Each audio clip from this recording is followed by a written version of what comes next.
M0FXB RETEVIS RT85 firmware just here, and CPS programming software that you can see in the background just there.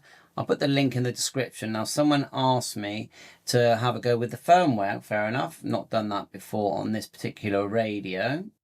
So get yourself a Bowfun cable. They're only a £5. I'll put the link in the description. Download the software and run it. You might have to run it as administrator. I'm on Windows 11 here. Then once the cable's connected, just here and then to your PC, go right click, device manager. You can still buy these radios. They're about £30. And then look, COM3. So at the top here, settings, COM port. And I selected 3, which is just here.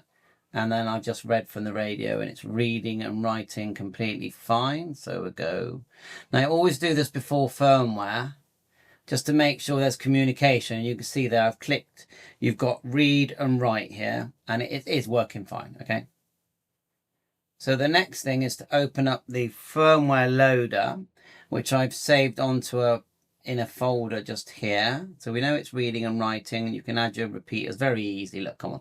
Put the frequency in, receive, transmit, the tone, the power, the name, save. It's, you know, you got file, save, but you can also, if you want, go into the different settings, go down here on the left, you've got channels, VFO,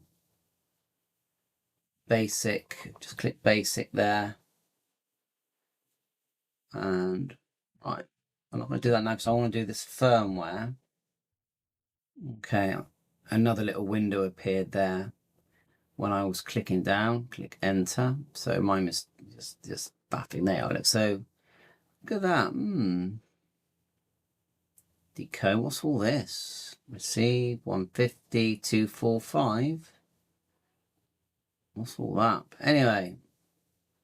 Let's do the basic one. Here's all your settings. Display mode. Let's do channel. LED. The light. Squelch level. Main channel select. Timeout. You can turn that off. I mean, you can speak as long as you want. Dual watch. So you can hear monitor 2 but only hear 1. And I've got it to boot up with M0FXB Andreas. Okay. And then the side keys. Key and side key. Beep. Let's turn it on. Why not? Click enter and then write to radio. So that's how you know, read and write from the radio. We're going to go over to the software. So if you just click here to the firmware where it says RT85 firmware, just there, click that and download. It goes up to your, you know, your downloads folder just there. And then what I did, I just put it into a folder here. And you'll see if I double click, that's the wrong one. I don't want CPS. We want firmware. There you are, firmware. Double click. And then there's the actual hex file. Double click and you get this. Run and it opens up the firmware window. Now I've literally never done this. So we're going to make sure that I'm going to close the CPS. I don't want it to interfere. I'm going to go file and then exit. And then with the CPS. Now, if when I looked on mine, I'm not sure how clear it is to you. You go menu.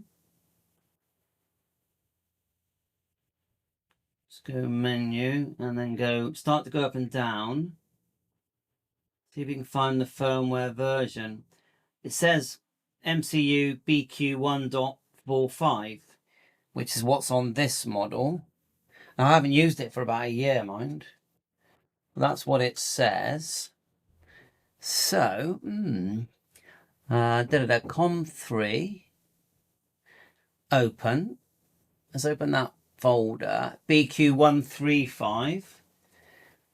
I go like so. Well, now what's on here now? Menu. Let's do that again. 1.4. So I don't really want to do it. Because it's going to load an older version of firmware. I've got 1.45. I don't really think it would make much difference. Let's just see how to get it into firmware mode.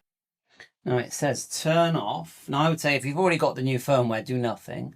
Press the PTT and the button underneath, P1 it says.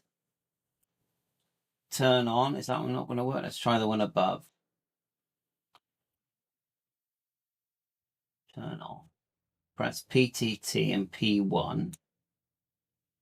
Well, that's not even going into firmware mode, is it? So I don't even think it's going into firmware mode. But do you know what? I don't think you should even do the firmware on this radio because it's a very basic radio. The software is very good.